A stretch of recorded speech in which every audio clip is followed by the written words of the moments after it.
Hello everyone, मैं वंदना आप सभी का मोस्ट वेलकम करती हूँ अपने यूट्यूब चैनल वंदना स्टडी क्लासेस में। दोस्तों, हम लेकर आए हैं इकाई फर्स्ट में आपका अध्याय तीसरा और चौथे की जो भी आपके इम्पोर्टेंट क्वेश्चन जारी किए गए हैं प्रश्न बैंक के, तो उनका सोल्यूशन A to Z पूरा बताने वाले हैं। तो वीडियो में लास्ट तक जरूर बने रहिएगा, ये वीडियो आपके लिए बहुत यूजफुल होने वाला है। तो आपको सभी क्वेश्चन का सोल्यूशन आपको इस वीडियो में मिल जाएगा। तो इकाई फर्स्ट में आपका तीसरा अध्याय, चौथा अध्याय, तीसरा वनस्पति जगत और चौथा आपका प्राणी जगत। इसमें आवंटित आपके अंक दिए गए हैं। 1 अंक की प्रश्न होंगे 2, 2 अंक की प्रश्न होंगे 1 और 3 अंक की होगा 1 और 4 अंक की प्रश्न 1 होगा। तो इस तरीके से आपके नंबर आवंटित किए गए हैं। इसके बाद आपके ये क्वेश्चन दिए गए हैं, इनके सॉल्यूशन भी आपको बता देते हैं। तो अगर दोस्तों ये वीडियो आपके लिए थोड़ा सा भी यूजफुल रहा है तो वीडियो को लाइक ज़रूर करें, चैनल को सब्सक्राइब कर लें और अपने दोस्तों को भी शेयर कर दें। पहला क्वेश्चन आपका दिया है वस्तुनिष्ठ प्रश्न। इनमें से पहला आपका दिया है सही विकल्प चुनिए। सही विकल्प आपको चुन करके बताना है। पहला क्वेश्चन है प्रथम संवहनी पादप है। प्रथम संवहनी पादप कौन सा है? थैलोफाइटा, ब्रायोफाइटा, टेरिडोफाइटा, नग्नबीजी। तो इनमें से आपको पहला क्वेश्चन क्या पूछ रहा है, प्रथम संवहनी पादप कौन सा होता है? तो इसका आंसर हो जाएगा टेरिडोफाइटा। तो इसमें आपका ऑप्शन नंबर कौन सा नंबर सही हो जाएगा? टेरिडोफाइटा। तो इसको आपको सही कर लेना है, ठीक। इसके बाद नेक्स्ट क्वेश्चन देखते हैं। नेक्स्ट क्वेश्चन है चपटे कृमियों की उत्सर्जी संरचनाएं क्या होती हैं?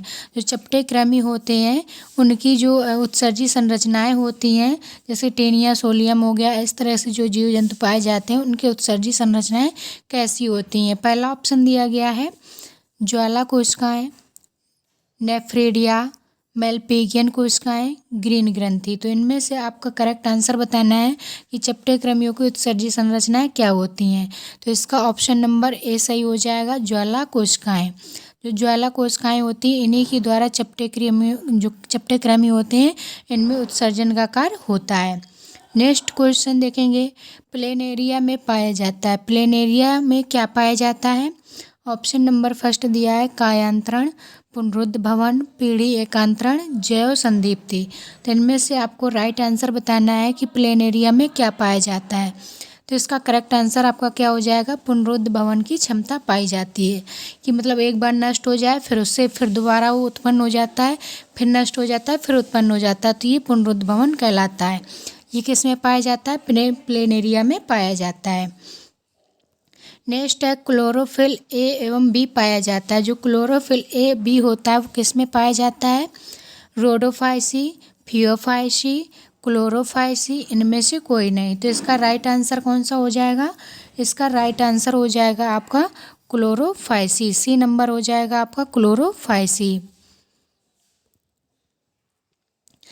इसके बाद नेक्स्ट क्वेश्चन देखना है स्तनधारी व सरीसृपों के बीच की संयोजक कड़ी होती है। जो स्तनधारी जीव जंतु होते हैं और सरीसृप जीव जंतु होते हैं इनकी दोनों के बीच की कड़ी क्या होती है? यानी कि जो जीव होते हैं उनमें स्तनधारी के लक्षण भी पाए जाएंगे और सरीसृप के लक्षण भी पाए जाएंगे, इसलिए उस जंतु क्या कहेंगे? दोनों की संयोजक कड़ी कहा जाता है। तो ऑप्शन फर्स्ट दिया है पेरीपेटस, बैलेनोग्लासिस, आर्थ्योरिंकस और आर्कियोप्टेरिक्स। तो इनमें से स्तनधारी और सरीसृप के दोनों के लक्षण किस में पाए जाते हैं? तो ये आपका ऑप्शन नंबर 10 सही हो जाएगा। जो आर्कियोप्टेरिक्स होता है इसमें कुछ लक्षण स्तनधारी के और कुछ लक्षण सरीसृप जीव के पाए जाते हैं, इसलिए आर्कियोप्टेरिक्स को संयोजक कड़ी के नाम से जाना जाता है। वेरी वेरी इंपॉर्टेंट क्वेश्चन है। इन क्वेश्चंस को अच्छे से आपको तैयार कर लेना है, ये बोर्ड एग्जाम्स के लिए आपके बहुत ही इंपॉर्टेंट क्वेश्चंस हैं सारे। नेक्स्ट क्वेश्चन है रिक्त स्थानों की पूर्ति कीजिए। रिक्त स्थानों की पूर्ति करना है आपको। पहला आपका दिया है मछलियों में श्वसन डैश के द्वारा होता है। मछलियों में श्वसन किसके द्वारा होता है? तो मछलियों में जो गिलफड़े पाए जाते हैं, गिल्स पाए जाते हैं, इन्हीं के द्वारा उनमें क्या होता है? श्वसन का कार्य किया जाता है। तो गिल्स के द्वारा आपको लिख देना है, ठीक। गिल्स आपको फिल कर देना है इसमें। इसके बाद स्पाइरोगाइरा के वर्ग का नाम बताइए। स्पाइरोगाइरा के वर्ग का नाम बताना है। तो इसका हो जाएगा आपका क्लोरोफाइटा। इसमें आपको क्या लिख देना है? क्लोरोफाइटा। इनके नाम आपको अच्छे से तैयार कर लेना है, क्लोरोफाइटा। नेक्स्ट है शरीर पर रोमों का होना का लक्षण है। जो शरीर पर रोम पाए जाते हैं किसका लक्षण है? इसका आंसर आपको कमेंट करके बताना है। अगर आपको आता है तो कमेंट करके ज़रूर बताइएगा, नहीं आता है तो इसका आंसर हम आपको पिन करके कमेंट में बता देंगे। नेक्स्ट क्वेश्चन है, स्टार फिश में प्रचलन डैश के द्वारा होता है। स्टार फिश जो होती हैं उनमें किसके द्वारा प्रचलनकार होता है? तो इसमें आपको फिल कर देना है ट्यूब फीड के द्वारा। क्या फिल करना है? Tube feet. जो स्टार फिश होती हैं उनमें क्या पाए जाते हैं? ट्यूब फीट होते हैं, जिनके द्वारा ये चलती हैं। इसके बाद नेक्स्ट क्वेश्चन है, टेनिया सोलियम में डैश की प्रकार की गुहा पाई जाती है। जो टेनिया सोलियम होता है उसमें किस प्रकार की गुहा पाई जाती है? तो इसमें एसिलोमेट आपको फिल कर देना है। क्या फिल करना है? एसिलोमेट। एसिलोमेट आपको फिल कर देना है। ये क्वेश्चन सारे आपके करेक्ट क्वेश्चंस आपके बताए जा रहे हैं आंसर्स, तो इनको आपको अच्छे से तैयार कर लेना है। हमारे चैनल पर आपको सभी ओरिजिनल और सही चीज़ मिलेगी, तो आपको जितने भी आंसर बताए जा रहे हैं ये बिल्कुल करेक्ट आंसर्स हैं। नेक्स्ट क्वेश्चन है, सही जोड़ी बनाइए। कॉलम आ का कॉलम बी से सही मैच का आपको करना है। सिनेजिनेला का आपको मैच करना है। इसके बाद आर्कियोप्टेरिक्स, तो सिनेजिनेला का आपको हम पिन करके बता दें किससे मैच किया जाएगा, लेकिन आर्कियोप्टेरिक्स ये आपका संयोजक कड़ी होती है, ये आपको अभी ऊपर बताया भी। द्विपार्श्व सम्मति, द्विपार्श्व सम्मति किस में पाई जाती है? तो इसका आपको कर देना है केकड़ा या क्रेब में, तो इसका हो जाएगा केकड़ा या केब। रोम, रोम किस में पाए जाते हैं ये आपको देखना है। तो हमारे हिसाब से अगर देखा जाए तो आपका ये स्तनधारी होना चाहिए, लेकिन आप इसका आंसर देख लीजिएगा। जल संवहन तंत्र पाया जाता है। जल संवहन तंत्र किस में पाया जाता है? पोरीफेरा में। आपको स्लेजिनेला और रोम, इनका दोनों का आंसर आपको करेक्ट कर लेना है। अगर हम बताएं तो हमारे हिसाब से स्लेजिनेला जिम्नोस्पर्म में और आपका रोम पाए जाते हैं स्तनधारी में। इसके बाद आपका एक शब्द में उत्तर लिखिए। एक शब्द में उत्तर आपका पहला क्वेश्चन है, विषम बीजाणुकता का उदाहरण बताइए। विषम बीजाणुकता का उदाहरण आपको बताना है। तो इनमें से आपका हो जाएगा, एक बता दीजिए या फिर दो बता दीजिए। तो एक आपको बता देना है प्यूरोब्रेकिया। प्यूरोब्रेकिया, प्यूरोब्रेकिया आपको लिख देना है। इसके बाद आपको अगर दूसरा एग्जाम्पल भी लिखना है तो लिख सकते हैं, टीनोप्लासा।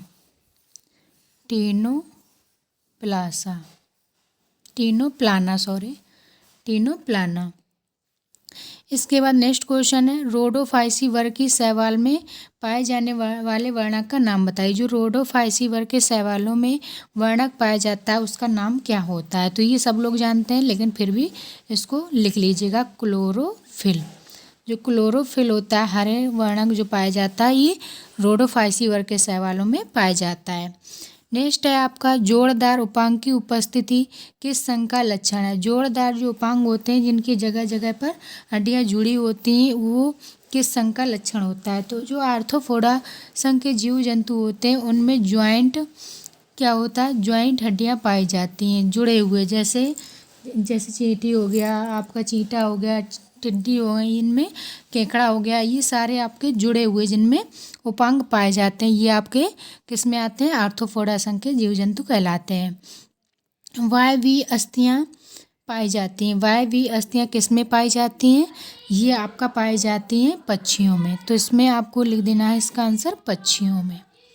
ठीक, ये सारे आंसर आपके करेक्ट आंसर है, तो इनको अच्छे से आपको तैयार कर लेना है। जैव संदीप्ति किस जीव में पाई जाती है? जैव संदीप्ति जो होती है वो किस जीव में पाई जाती है?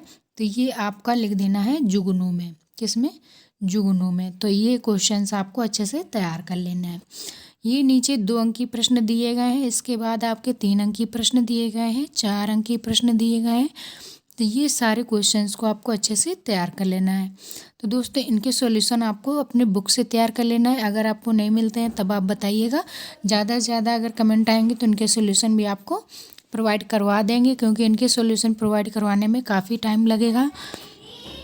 तो इसमें से पहला अनावृतबीजी पौधों के प्रमुख लक्षण बताना है। केंचुआ किस संघ का प्राणी? इस संघ के लक्षण लिखिए। तो केंचुआ जो होता है वो एनीलिडा संघ में आता है। एनीलिडा के लक्षण क्या क्या होते हैं? जो केंचुआ के लक्षण होते हैं वो आप इस संघ के लक्षण लिख सकते हैं। अनावृतबीजी पौधों के प्रमुख लक्षण बताइए। पौधे 2 प्रकार के होते हैं, आवृतबीजी और अनावृतबीजी। तो अनावृतबीजी के लक्षण आपको बताना है। पोरीफेरा संघ के लक्षण लिखिए। पोरीफेरा जो संघ होता है उसके लक्षण आपको बताना है। नेक्स्ट है जंतुओं के संग लिखिए।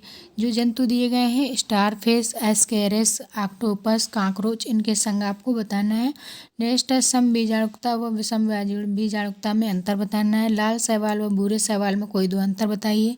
आर्थ्रोपोडा व एनिलिडा में दो अंतर बताइए। सारे क्वेश्चन आपके मोस्ट इंपॉर्टेंट क्वेश्चन हैं। इन क्वेश्चंस को अच्छे से आपको तैयार कर लेना है। शैवाल के 3 मुख्य लक्षण लिखिए। प्लेटी हेलमिंथेज के संघ के लक्षण लिखिए।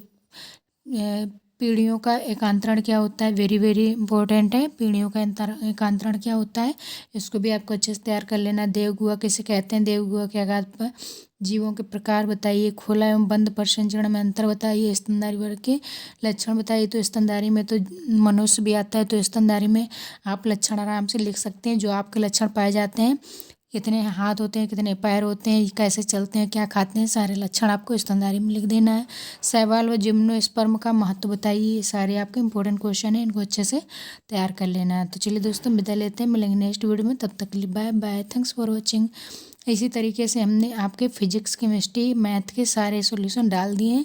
अगर आपने अभी तक वो नहीं देखे हैं तो लिंक आपको डिस्क्रिप्शन में मिल जाएगा, चेक कर लीजिएगा और उनको भी अच्छे से आप तैयार कर लीजिएगा। तो हमारे चैनल पर सभी आपके प्रश्न बैंक का सॉल्यूशन दिया जा रहा है, तो वीडियो को लाइक ज़रूर करें, चैनल को सब्सक्राइब कर लें, साथ में बेल आइकन का बटन और ऑल पर क्लिक कर दें ताकि नेक्स्ट वीडियो जब बनाएं तो नोटिफिकेशन आपको मिल जाए।